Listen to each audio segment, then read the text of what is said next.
A lot of you guys think that I'm doing crack because I picked the Carolina Panthers in my NFL record predictions to shock the world this year and win the NFC South. The reason why I believe in Carolina's ability to win this division is because I'm balled in on Dave Canales.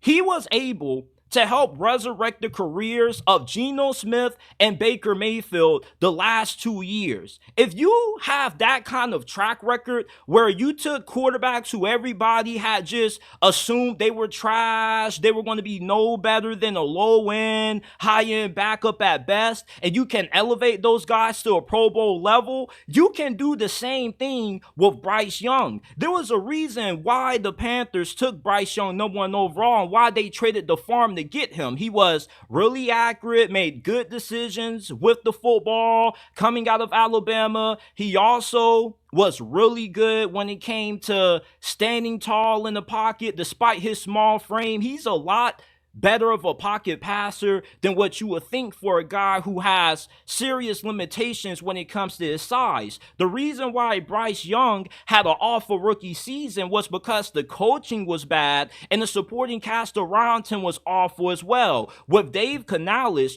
you have somebody who understands not only how to get the best out of his quarterback, but how to get the best out of the talent that he has to work with. You bring in Deontay Johnson, who's one of the best route runners in the game. He knows how to get open. That's going to help Bryce Young out tremendously in his second season, because what the Carolina Panthers were severely lacking at wide receiver last year was somebody who could actually get off the line and actually create a lot of separation. Deontay Johnson is one of the better wide receivers in the game at being able to do that. You bring in a monster in Xavier Legette through the NFL draft. He's going to be a monster after the catch. He has incredible athleticism. He's a bowling ball in the open field. You also improve the interior of your offensive line in free agency. You got another running back and some more weapons through the draft. This is a more vastly improved offense going into 2024 compared to where the Panthers were around this time last year. Do you guys not remember who was this team's leading receiver? It was old man Adam Thielen at 30-something years old. If Adam Thielen is your leading receiver, you got some major problems. And the thing that really irks me about Carolina fans who have already written off Bryce Young is that they try to make it seem like Carolina wasn't a shitty situation. If you would have replaced Bryce Young with C.J. Stroud last year, yes, you would have had slightly more success, but you still wouldn't have been that good. Dave Canales is one of the few coaches in the game where you can actually give him the label of being a quarterback whisperer. When Geno Smith played last year, his production went down. You forget that in 2022, Geno Smith had an MVP caliber season.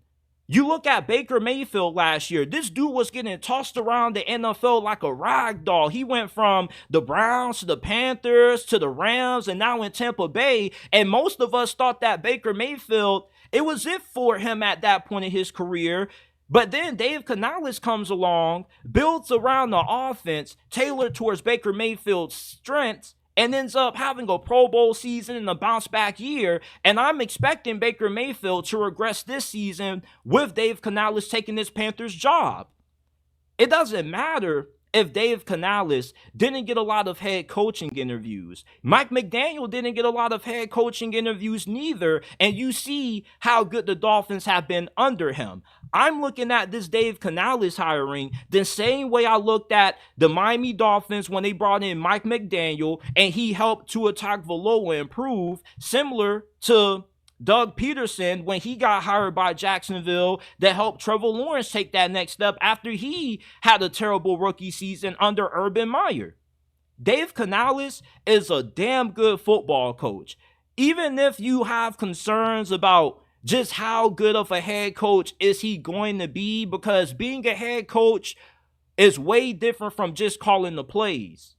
But to be able to be a part of two of the NFL's biggest comeback stories, the last 2 seasons shows just how good of an offensive mind Dave Canales is. And I'm expecting him to play a major part in Bryce Young's big improvement that he's going to take in 2024 this year. This team is in the weakest division in the NFL. The only team that has a better chance to win this division than Carolina are the Atlanta Falcons, because they're a more talented team than the Panthers. But I have concerns about their front office and their coaching staff, and people like to harp on the dysfunction that the Carolina Panthers have in their front office, with their owner David Tepper being somewhat of a lunatic, kind of going Looney Tunes, throwing water on fans, kind of having his hand in the cookie jar too much. You can kind of say the same thing about the Atlanta Falcons, although they're not as dysfunctional as what the Panthers are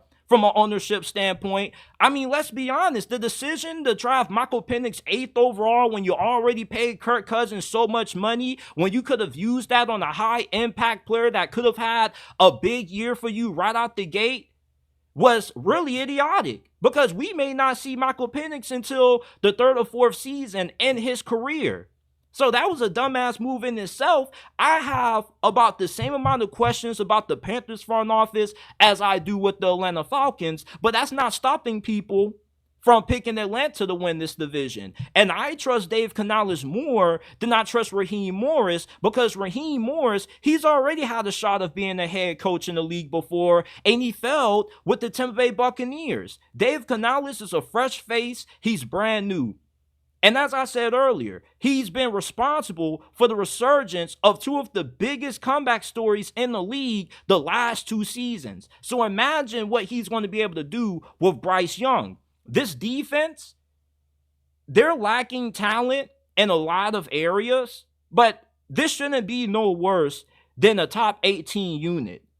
Ejiro Evero is one of the better defensive coordinators in the league, and despite him not having a lot of talent to work with how good of a defensive coordinator he is, he's going to be able to elevate the talent that they have on this side of the ball. Plus, Carolina only plays 3 teams this year that made it to the postseason in 2023. Their schedule is easy. They're in a favorable division. I don't trust Todd Bowles. You lose Dave Canales, and you have some concerns when it comes to your new offensive coordinator. The New Orleans Saints, they're in a complete disarray because their offensive line is a mess. Derek Carr is mid and regressing, and that defense also is going to regress as well. Dennis Allen just isn't a good head coach. Dave Canales is probably the only head coach that I can look at going into this division this year that I really trust. And I know it sounds a little bit absurd to say that because he hasn't proven anything as a head coach, but compare his resume to Raheem Morris, Dennis Allen, and even Todd Bowles. I trust him a lot more than I do those other coaches, because those other head coaches that he's going to be matched up against this year aren't that good. This is a division that the Carolina Panthers definitely have a better chance at winning than what a lot of you guys are giving them credit for. I don't expect this to be one of the worst teams in the NFL this year. At worst, Carolina is going to be a 6-7 win team. At best, they can definitely get to 10-11 wins, given how favorable their schedule is. With the hiring of Dave Canales, somebody who's going to help elevate Bryce Young in year 2, you give him an improved supporting cast with better wide receivers, a better offensive line and rushing attack. Carolina, when Bryce Young takes that next step this year, this is going to be a playoff team this year, and they're going to be the biggest sleeper team in the National Football League. Every season, we have a team that people expect to be one of the worst in the league that always surprises people. Last year, we saw that with the Tampa Bay Buccaneers and the Houston Texans. I'm expecting to see the similar outcome with the Carolina Panthers. Some teams that we perceive to be bad because they don't have good talent or they've struggled to win in the past, normally those are teams that every once in a while, they end up popping off and surprising us, especially when you're playing in this week of a division with this favorable as a schedule. So I love the Carolina Panthers to win the NFC South this year. I don't think I'm being too crazy when I make my predictions, because I'm looking at this from a standpoint of how good are you from a coaching standpoint. That matters more to me than you just having a complete all-around talented roster, because we've seen teams in the past that have underachieved due to bad coaching, even though they had an extremely talented team.